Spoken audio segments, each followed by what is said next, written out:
Episode 12, JAMO, The Terrible Lie.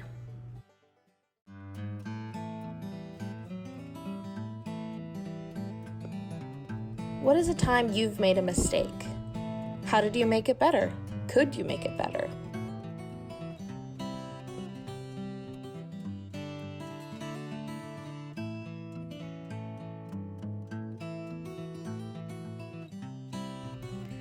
Last week we talked about creation and how God made the world.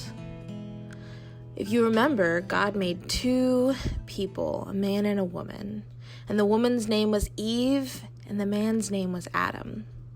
And God gave them dominion, which is a fancy word for he put them in charge of the garden. Now, God had a few rules for this. They could mostly do whatever they wanted. They could eat any fruit from any tree in the garden. They could eat apples. They could eat bananas. They could eat oranges.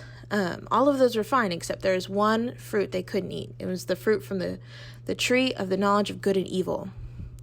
Now, God didn't necessarily tell them why, but he told them the rule, and he gave them this entire garden, so there's no reason why they should have wanted to disobey that. I mean, you have this beautiful home. Well, one day, Eve was walking by the tree of the knowledge of good and evil, and she was looking at the fruit. Sometimes when someone tells you not to do something, all you really want to do is that something.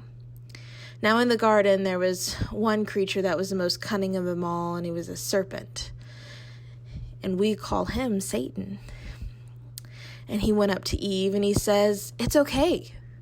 You should eat the fruit of the knowledge of good and evil. It's going to make you like God. You'll know things like God knows things.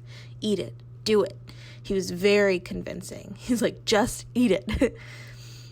And Eve was like, "You're right. He's just trying to stop me from being like him, so I should eat this. There's no reason why I couldn't."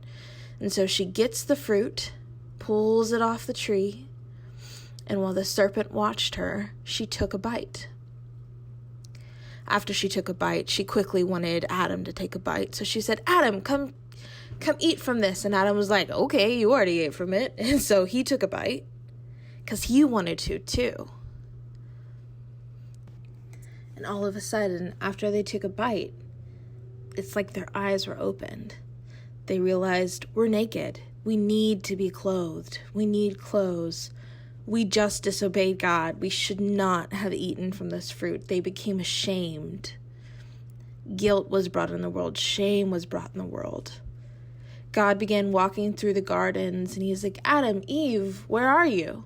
Now, God knew where they were, but he was waiting for them to share. And Adam and Eve hid behind the tree because they were ashamed that they were naked.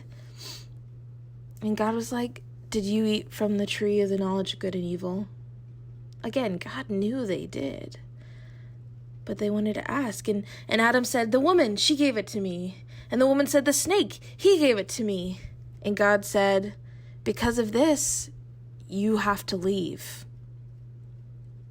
And the snake was cursed. His feet were taken away from him, and he was cursed to slither on his belly the rest of all eternity. And Adam and Eve were kicked away from the garden. God said, "Your lives are going to be harder because of this." But this wasn't the end. You see, just like with creation, God had an idea, a way to reconnect everyone again. The end.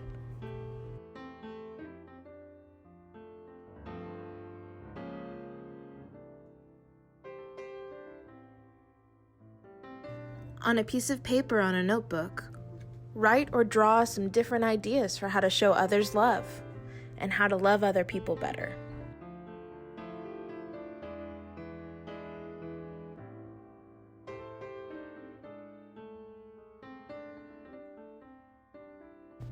With your family, say a prayer asking God to forgive us when we mess up and thanking him for sending Jesus so we can choose to live with him forever.